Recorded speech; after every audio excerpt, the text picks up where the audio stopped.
Welcome to the Art of Pilates. I'm Louise Taube, principal trainer. I am a studio owner and a Pilates teacher, and I train teachers as well. If you'd like to connect with me, you can visit my website for teachers at taubepilates.com.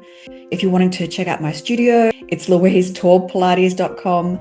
And if there's a topic on the podcast that you'd love to hear about, please let me know.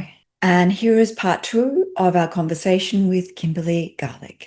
You established Northern Rivers Pilates after relocating in 2009. What was important to you when creating a studio in a regional community? I wasn't sure what I would be in for, and I was a little nervous to be honest. I came from Sydney. I had a studio in Belrose called the Pilates Room, and I also had the studio in Fitness First in Bondi Junction as well. So I'd come from very, very busy studios with a lot of staff, amazing staff, and a lot of them are educators and working in this industry now. So the way I wanted it to be is for people to evolve with me. So rather than getting there and just opening a big space and expecting everybody just to understand where I was coming from, I wanted them to kind of get a taste and keep evolving and just let the treadmill begin at a pace that both the client and I can manage.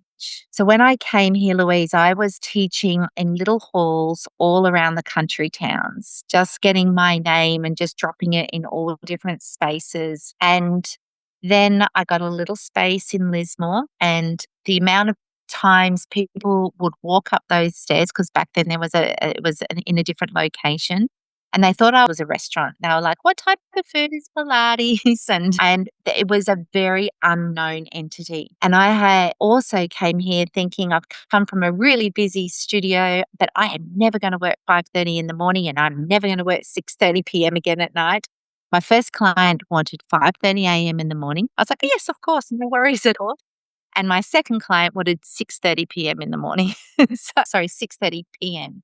So I was starting right at the crack of dawn and finishing right in late in the evening. Now, those clients are still with me today, and they had never done any Pilates. Now, that was such an exciting journey of bringing Pilates to a community. And I would say a good 90% of the clients that I first had never done Pilates. So it was a real lot of fun having that introduction of, wow, this is amazing. And watching how, first of all, how people reacted when they walked in and saw all the equipment and the unfolding of it, and noticing how their lives changed. And one day we will have someone that's actually been rammed by a bull, and as well, exactly, we have the doctors and the lawyers and the teachers. We have an amazing transgender community here.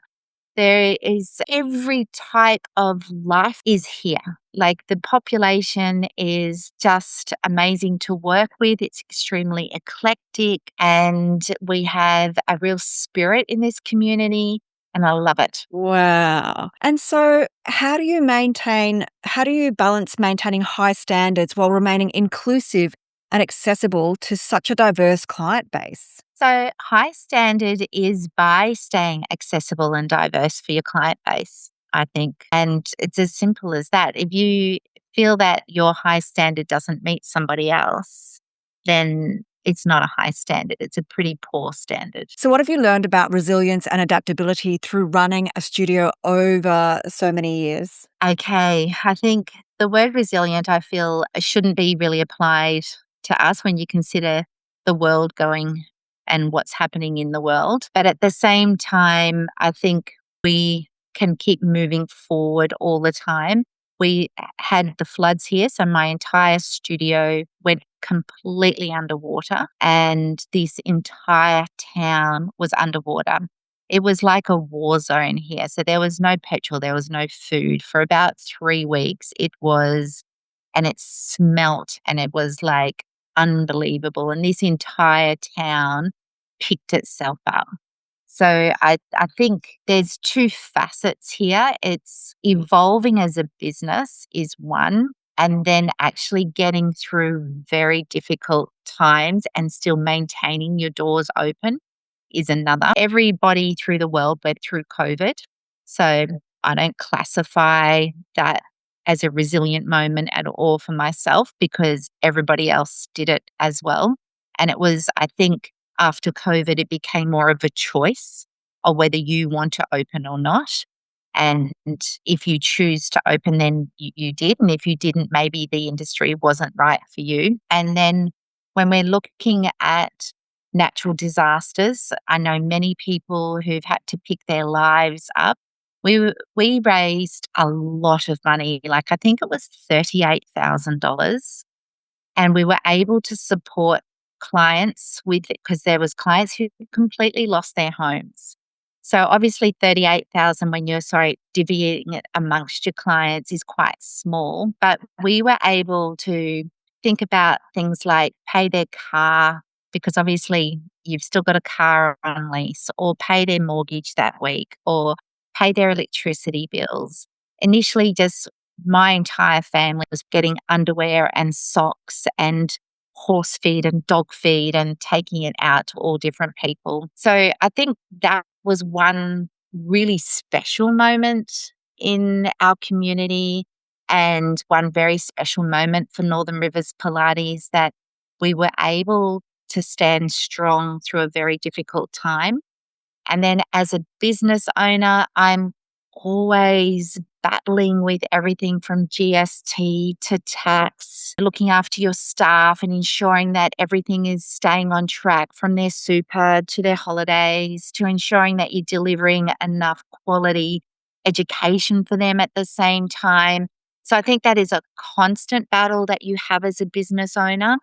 And it's about the respect that you have for your clients that drives that fire within me, that I want them to have the best delivery here in the studio and the best options available for them in life. So, as a board member of the Pilates Association of Australia, what do you see as the biggest challenges and opportunities for the profession right now? Such a good question. Firstly, I want to say I feel very privileged to be on the board of PAA, and I want to be able to stand up for more than myself. And I think that the board is an opportunity to advocate for our industry. It's really tricky for PAA because it is such a volunteer component that we need our industry. And if you're listening to this, please become a member of PAA, because without you guys coming together with us, it's very hard to take those steps forward. And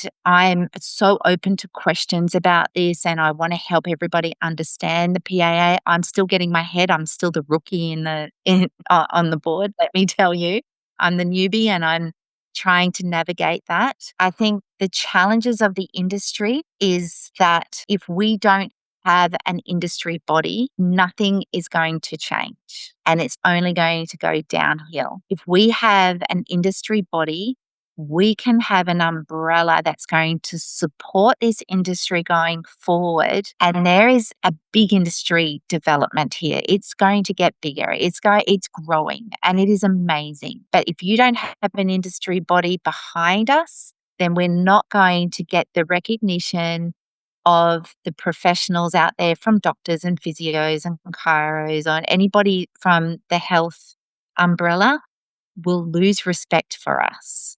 So that is why it's very, very important that we come on board. And the PAA are developing, okay? I'm not saying it's been perfect in any way, shape, or form, and there's going to be lots of movement going forward that's not going to be perfect.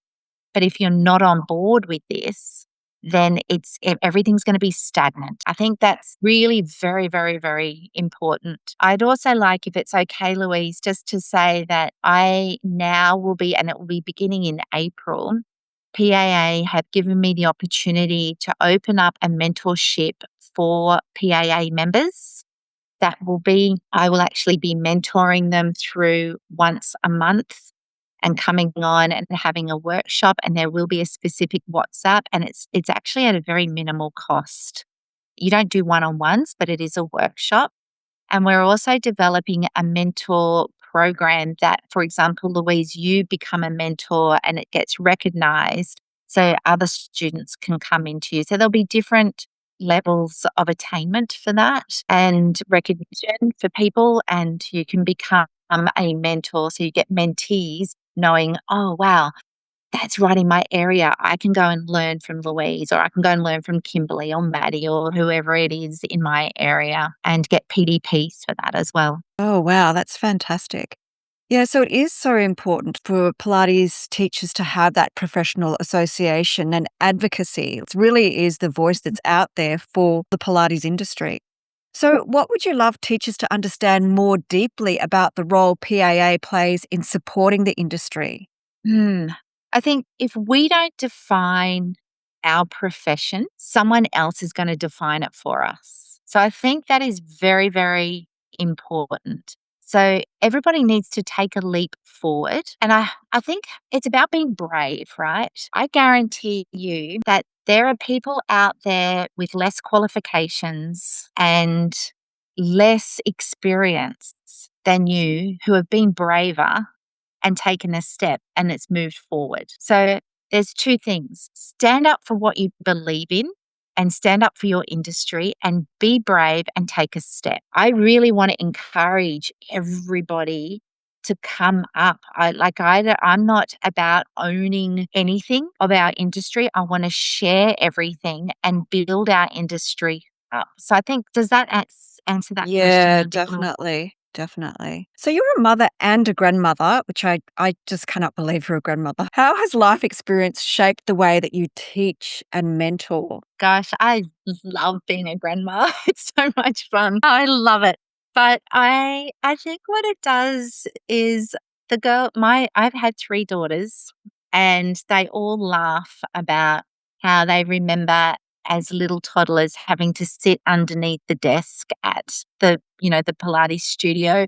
And I'd be like, "No, you can play underneath the desk, but you're not allowed to come out." And then I remember so many experiences actually. I have a manual, and I did a Pilates for children manual that I actually took overseas, and it was like, and all 3 girls are my little models in it, and they're all like, 5, 8, and 12 at the time, and they're these little tiny people. So they've all been at, and actually Polestar students will probably remember coming to my studio, and I would say, "Okay, you can practice on my kids. If you can teach them, then you can teach a client." So I've got a little 5-year-old on. Oh, that's so funny.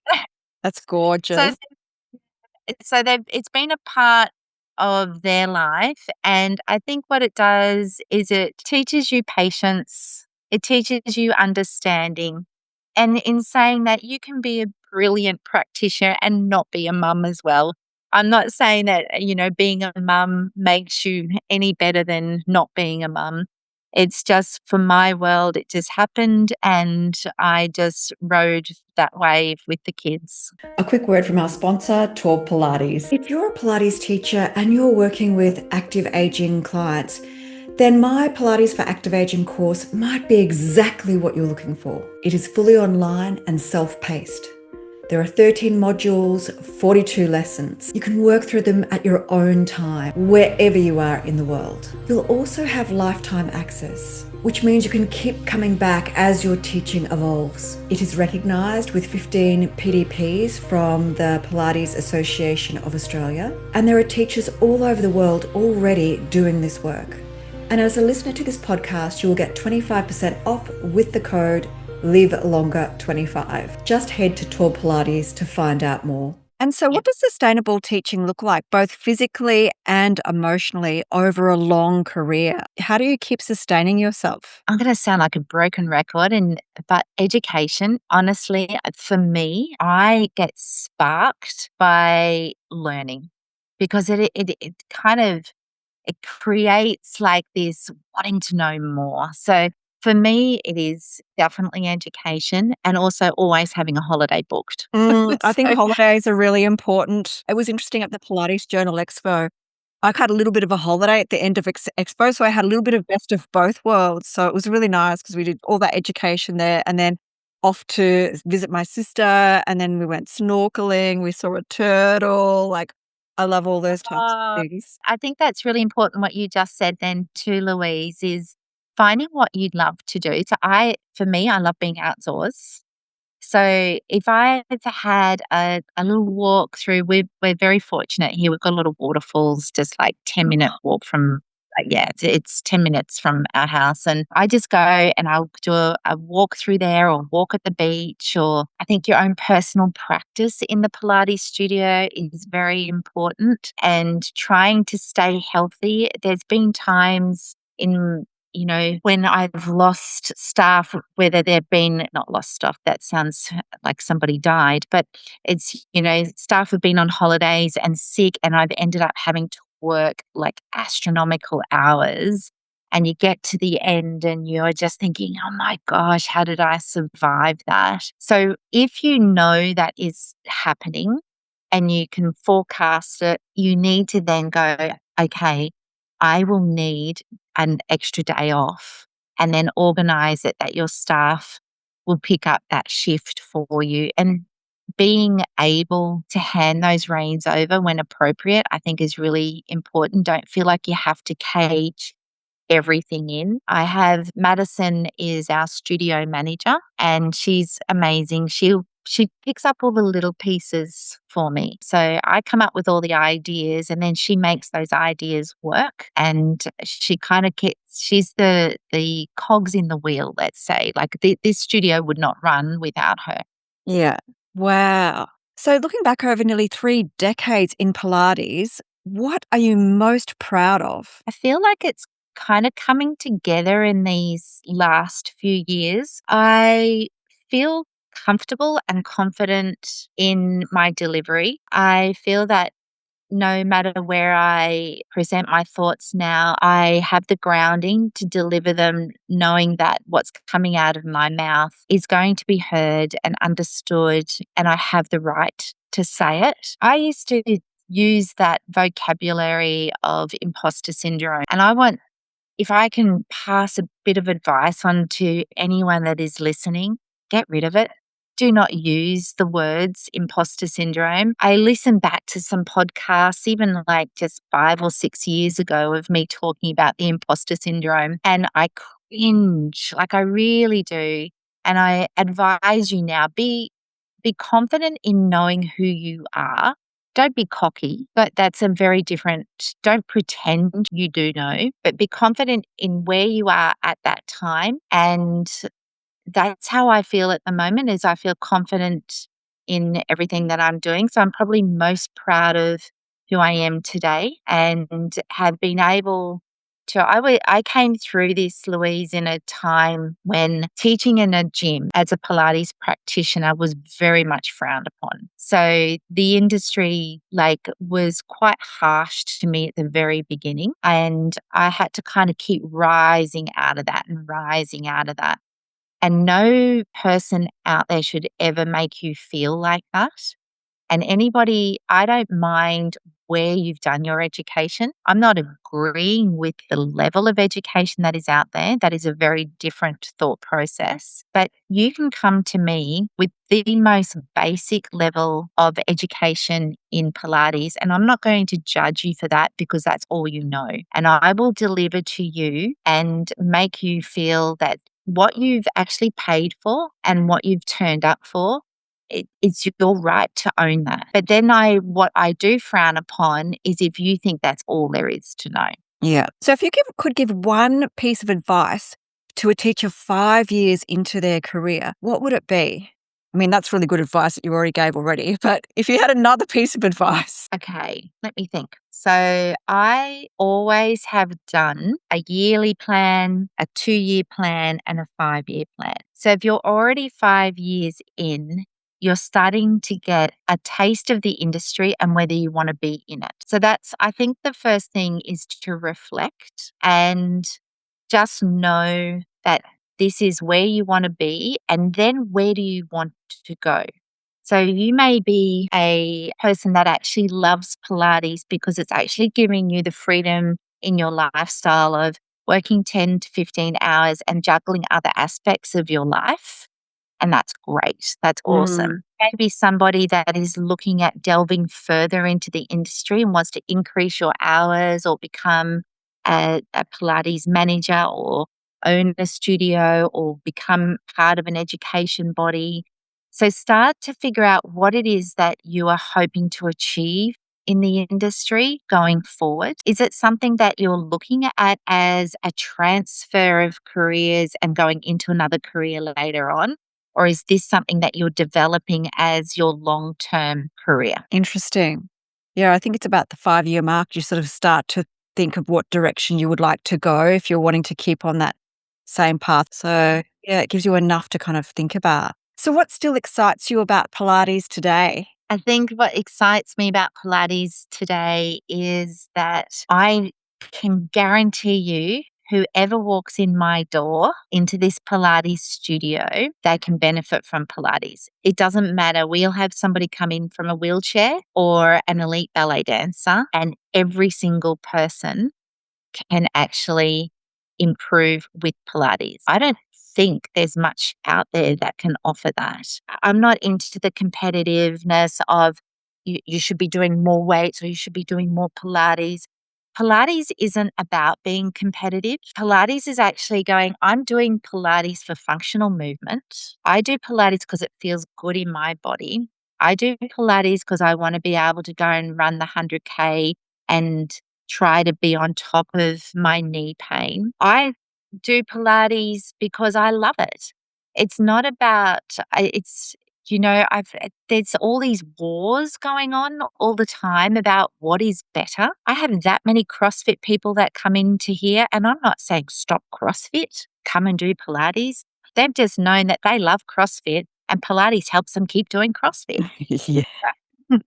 So it's I feel that that is what excites me, is that you can evolve with Pilates, and it doesn't matter. We've got, a gentleman here who's 95 years old, still Wow. doing Pilates and still doing great. And I would like to add here, Louise, if I can, just on, I was talking to Manny about this and the social media and how at the moment there is this big thing of crucifying people for doing fancy things on social media.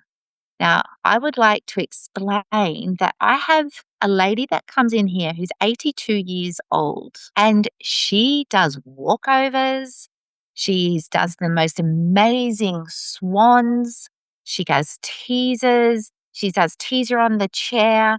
It's not about I think fancy moves are really important to know that everybody can work towards that. And it's really such a cool feeling to be able to pull off handstand over the barrel that you never thought you would ever be able to do. So let's not crucify the fact that people can evolve into these movements and celebrate it. Wow. How would you like to see the next generation of teachers shape the future of the Pilates profession? I feel that the shape is there, but what they can actually do is create more color within the shape. So as this new generation comes forward, they're going to have so much more education available to them than what we did when we first started.